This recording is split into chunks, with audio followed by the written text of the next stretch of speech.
Seguimos aquí en EMOL TV en el último día de la visita del Papa Francisco a nuestro país. Vamos a estar analizando los mensajes entregados por el Sumo Pontífice en las 3 ciudades que visitó. Para esto y también ahondar qué es lo que nos deja finalmente esta visita. Estamos junto a Sandra Arenas, doctora en Teología Sistemática de la Universidad Católica. Sandra, muchísimas gracias por estar aquí con nosotros. Muchas gracias, Sofía, por la invitación.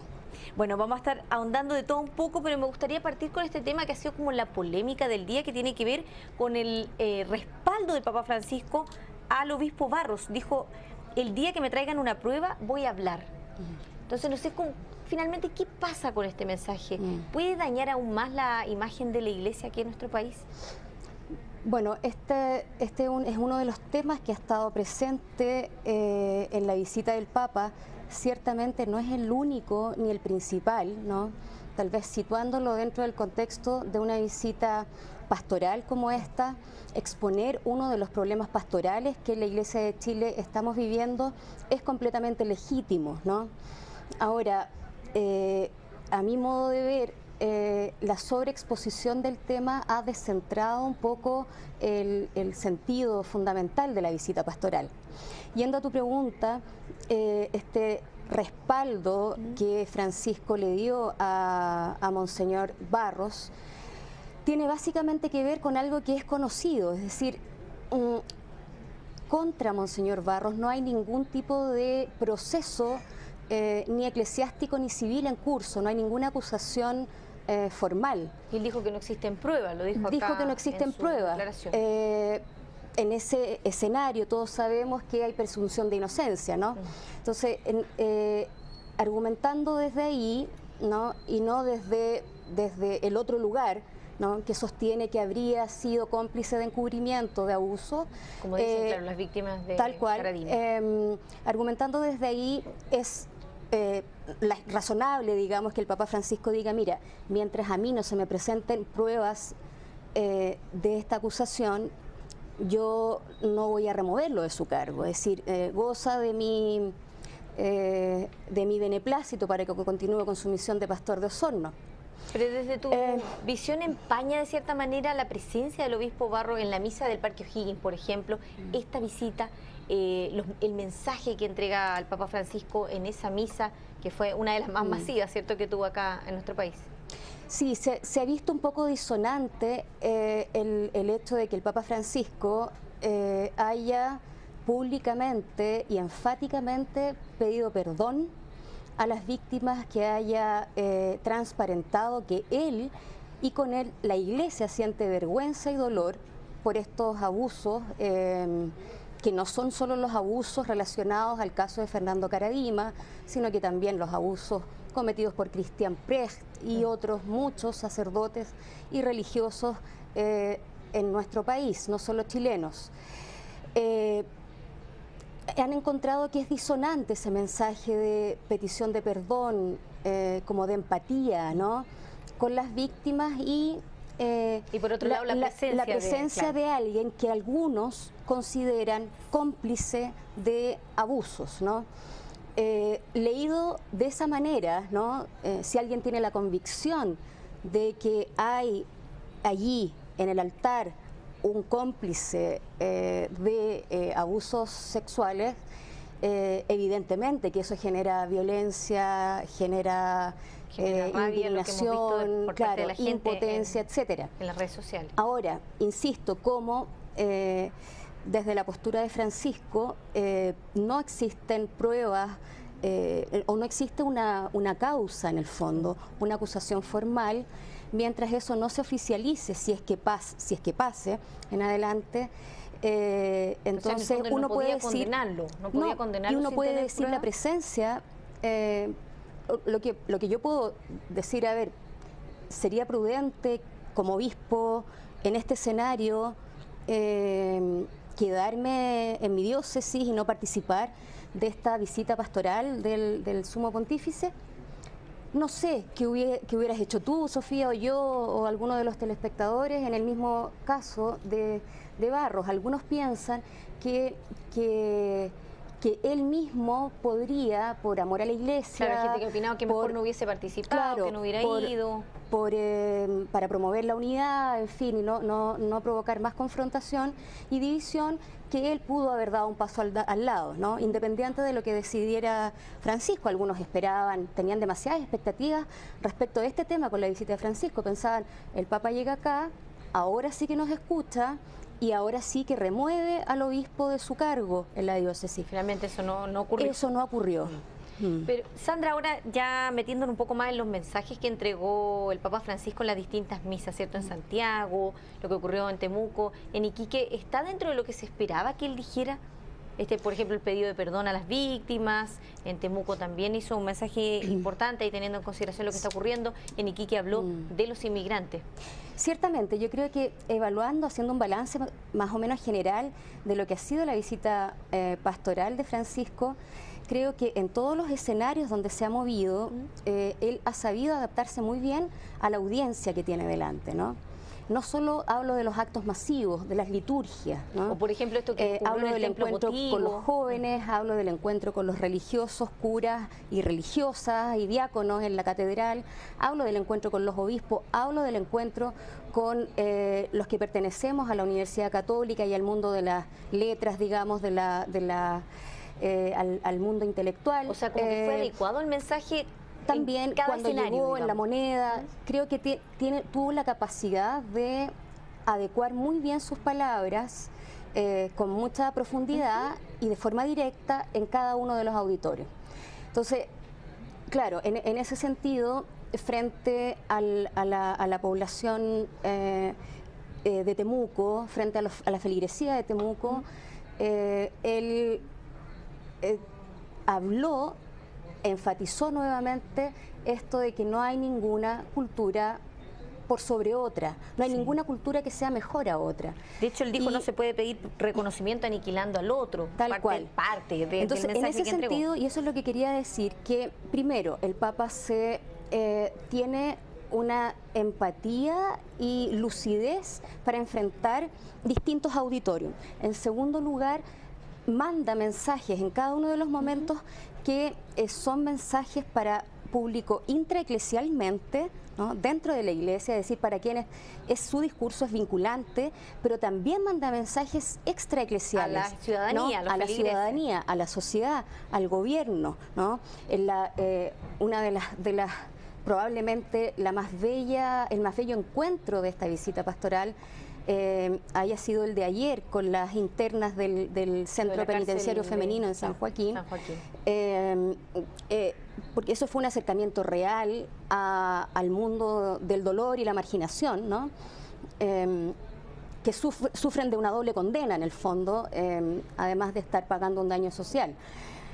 Fue uno de los momentos, claro, allí de alguna forma se grafica también, claro, la capacidad de adecuarse a los distintos ambientes, ¿no? Y de, claro, calar hondo, ir directo al punto, ¿no? En Temuco, pueblos originarios, no hay culturas, una cultura mejor que otra. Es necesario, dijo en Temuco, que la palabra empeñada se cumpla. Y eso es un mensaje directo para también las autoridades que han mediado en el conflicto en la Araucanía. Escuchaba a un miembro de una de las comunidades mapuches decir, mira, para la cultura nuestra, la palabra empeñada vale mucho. Si yo converso contigo y tú me dices que vas a hacer algo, yo creo que así va a ser. Y así ha pasado en todos estos años de conversaciones, de tomar acuerdos o no. Entonces, y el Papa dice, mira, la palabra empeñada debe cumplirse. Un mensaje al gobierno de turno, no al Estado de Chile en el fondo, claro, al gobierno que a quienes están a cargo de esta mediación, de que las cosas que se conversen no queden ahí, no se vuelvan a repetir las mismas conversaciones, ¿no? Sandra, que haya avance. ¿Qué crees tú? Bueno, hoy día el Papa, cierto, se dirige ya a Perú, pero ¿qué crees tú que deja finalmente la visita del Papa Francisco en nuestro país? ¿Qué es lo que nos deja estos 3 días o 72 horas que estuvo aquí en el país? Sí, yo creo que hemos presenciado a un Papa que tiene, diríamos, el poder eclesiástico, ¿no? Hemos contemplado una figura que goza de un poder religioso al lado nuestro, ¿no? Es decir, hemos podido contemplar a alguien con quien podemos relacionarnos horizontalmente. Pero es importante, ¿sientes tú la visita del Papa Francisco en el contexto actual, lo que está viviendo, cierto, nuestra sociedad? Sí, ¿Es importante que venga? Yo creo que estamos en un contexto en que la secularización ha avanzado progresivamente. Para muchos la presencia del Papa o el discurso del Papa no tiene ningún significado, pero creo yo que su mensaje puede efectivamente causar impacto en la sociedad chilena, no solo en la Iglesia chilena. No, la Iglesia tiene que hacerse cargo de lo que el Papa dijo, ¿no? Los obispos que no consideren a los laicos sus peones, que los clérigos y religiosos no se consideren superhéroes, que, en fin, los laicos cumplamos nuestra misión en el mundo, en el ambiente secular donde nos movamos, que se respeten los acuerdos, que volvamos al alma de Chile, ¿no? Todo eso es un mensaje doble que va en todas las direcciones, y de la sociedad chilena puede beneficiarse mucho esto de poder recuperar a lo mejor de lo nuestro, ¿no? El Papa ha tenido muchísima sensibilidad por traernos a la memoria a todos, no solo a los católicos, a personajes emblemáticos de nuestra historia republicana. Sí, lo hizo en cada uno de sus actividades, dependiendo de cuál era el público objetivo. Pero eso tiene un sentido mucho más profundo, más que tal vez con una cosa de marketing, ¿no? Podría pensar alguien, cita a Violeta Parra, Neruda, Silva Enríquez, Larraín, personajes de iglesia y no de iglesia, hasta Beto Cuevas, ¿no? Claro, la ley. No solo por sintonizar con el auditorium, que también, sino que lo más hondo de esas menciones tiene que ver con la recuperación de la memoria de un capital humano que Chile tiene, ¿no? Y por eso que yo creo que es importante la visita de un líder religioso como él, que pueda tal vez llamarnos a los chilenos en su conjunto a ser conscientes de que tenemos una nación que hemos construido de a poco, ¿no? Él dice, ustedes, Chile, el corazón chileno sabe de reconstrucciones cuando llegó a la moneda, sabe de reconstrucciones. Ahí se estaba refiriendo directamente a dos cosas, una dictadura y catástrofes naturales. Estamos acostumbrados a reconstruirnos. Eso es importante que nos lo recuerden, ¿no? Como para darle un impulso a la gente. Tal cual, también. Porque de esa forma podemos recuperar la esperanza en construir un proyecto de país en donde todos tengamos cabida, ¿no? Sandra, ya para ir cerrando nuestra conversación, me gustaría preguntarte también con un tema que ha salido en estos días durante la visita, que tiene que ver, mira, los vaticanistas se sorprenden por la falta de entusiasmo en la visita del Papa y se refieren, por ejemplo, a que llegó mucha menos gente en Temuco, en Iquique, se veía menos gente también en las calles de lo que se esperaba. ¿Qué crees tú que se debe esto? Sí, mira, yo creo que por un lado hay que evitar los triunfalismos, ¿no? Que tal vez en alguna lectura puede ser, mira, los medios suelen enfatizar solo la parte del vaso vacío, ¿no?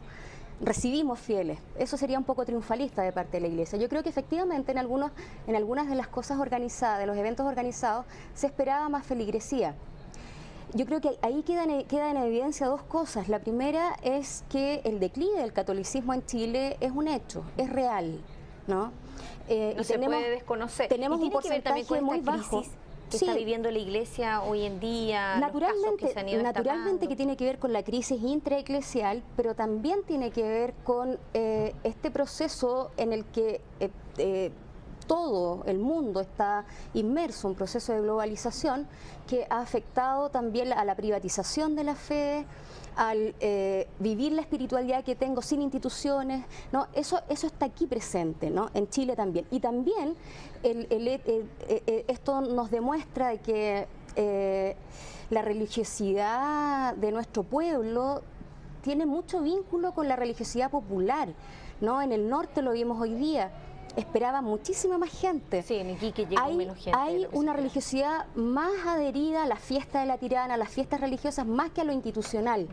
y eso también la institución católica debe reconocerlo, hacerse cargo y probablemente poner mediaciones para poder hacerse relevante, ¿no? En ese ambiente. Lo que hablábamos antes de la entrevista también, que por ejemplo en otros países que ha visitado el Papa, ¿cierto? En Latinoamérica sí se ha visto más gente, sí ha salido más gente a la calle, lo que veíamos en Colombia, por ejemplo. Colombia, México, sí, yo también leí esto de los vaticanistas y ciertamente ellos se sorprendían de que en Chile se demorara tampoco los trayectos del Papa, que no había tanta gente en las calles, ¿no? Claro, en otros lados no podía casi ni avanzar. En otros lados no podía avanzar, se demoraban eternamente en llegar de un lugar a otro. El panorama de Chile ha cambiado completamente, ¿no? Han comparado mucho la visita anterior de hace 30 años y la de ahora. El contexto sociopolítico, el contexto eclesial es otro. El panorama religioso en Chile es distinto. Entonces comparar ambas visitas es muy difícil, ¿no? En ese contexto.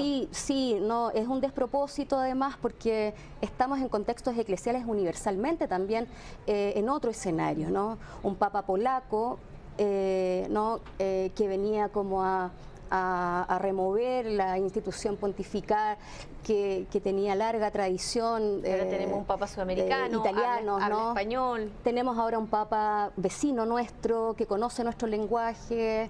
Que conoce Chile también. Conoce Chile, se formó acá, en fin. El lenguaje que utiliza pastoral es mucho más afín con lo que nosotros estamos acostumbrados. Pero Chile no es el Chile católico que algunos han querido presentar en algún momento. Y en ese sentido creo yo que es válido que se haya, también en los medios, otras personas hayan traído a la memoria la pregunta de Alberto Hurtado de hace tanto tiempo, ¿no? Si Chile es o no es efectivamente un país católico. Esa es una pregunta que vuelve hoy a ser vigente. Resurge, ¿cierto? Vuelve a ser vigente, sí. Sandra, muchísimas gracias por haber estado aquí con nosotros en EMOL TV. Gracias, Sofía. Y a ustedes los dejamos invitados a seguir conectados aquí en EMOL TV e informándose a través de emol.com.